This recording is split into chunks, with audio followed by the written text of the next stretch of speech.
guys, what is up? This is Matthew Me once again. This is a little awkward right now. I am outside in the rain.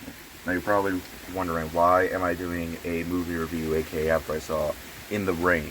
Well, if I went inside and did this video, then yeah, there would be a lot of loud raindrops. So I figured, why not just do a review in the rain? I just thought of it for the last minute, and I didn't want to wait till the rain stopped, because I really wanted to get this review out. So I am doing it right now, okay? This is my review for the Suicide Squad. Now, the Suicide Squad is the sequel slash reboot to the Suicide Squad that came out in 2016.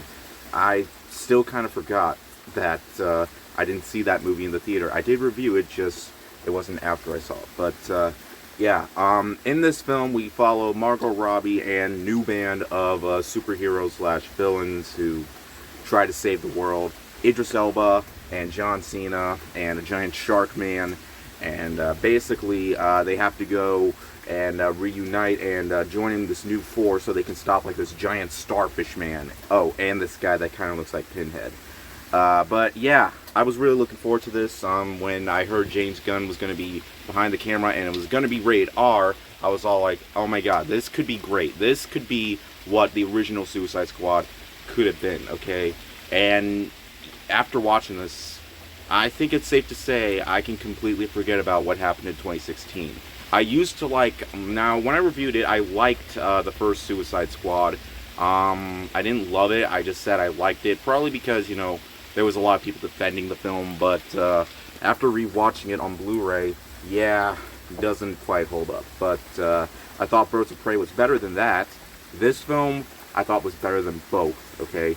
This is the most fun film I have seen all summer, okay? This is exactly what I wanted the Suicide Squad to be, okay? It is violent, it is over the top, and the characters are actually well written and pretty well developed too.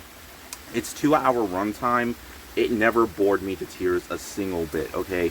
Each character is so memorable and so funny, from the fantastic cast. Even John Cena, he was great in the movie as well. Everybody, okay? Margot Robbie, of course, she can never fail when it comes to Harley Quinn. She was easily one of the best aspects of Suicide Squad, the first film. But yeah, basically this movie needed to be just what it needed to be, okay? James Gunn went all out here. This is his film, and he did it exactly his way, okay? He did everything that I wanted the Suicide Squad to do, okay? From its violence, okay? Its violence is so ridiculous that it pretty much takes like cheesy, you know, violent thrillers and stuff like that and put it in here in this high budget film, okay? It's hilariously violent. Like the polka dot man with the polka dots that he shoots at people, like, and it's just, it's hilarious, okay? There's also this one scene, not gonna spoil too much here, but there's this one scene where Harley Quinn is like slicing and dicing and shooting people, and flowers are like coming out, like animated flowers in front of the blood. That was a lot of fun to see, okay? This movie, it's exactly what it needs to be, fun. And of course, you know, the show stealer has to be King Shark, okay? I liked King Shark more than I thought I would like King Shark, okay? Honestly, his character, it's pretty much most of where the humor comes out. Like, he basically says like one word or a couple words at a time, and it's hilarious. It works, okay? Almost everything in this movie works, okay? There was rarely ever a time where the movie would slow down, and when it does, it immediately picks back up. And when you think you know exactly is going to happen, like during the next scene, it's a completely different way that they use certain scenes, okay? This movie's completely unpredictable, and honestly, it's exactly what it needed to be. In the end, the Suicide Squad, it's everything I wanted it to be. Almost, okay? The one negative I do have is the villain, you know, the Pinhead guy. I completely forgot what his name was, but he isn't in the movie that much. In fact, he gets killed off pretty early in the movie, so yeah. But other than that, the rest of the movie, I just found myself smiling and grinning throughout the entire runtime. It's like an R-rated version of Guardians of the Galaxy, pretty much. In fact, that's basically what it is, okay? it's everything that the original Suicide Squad should have been. With its funny, hilarious writing, and its memorable characters, its memorable performances, its over-the-top violence makes this easily one of the most fun films of the year, okay? And one of the best films of the summer, okay? I highly recommend going to see this in the theater. It's James Gunn's best film since Guardians of the Galaxy. Go out and see it.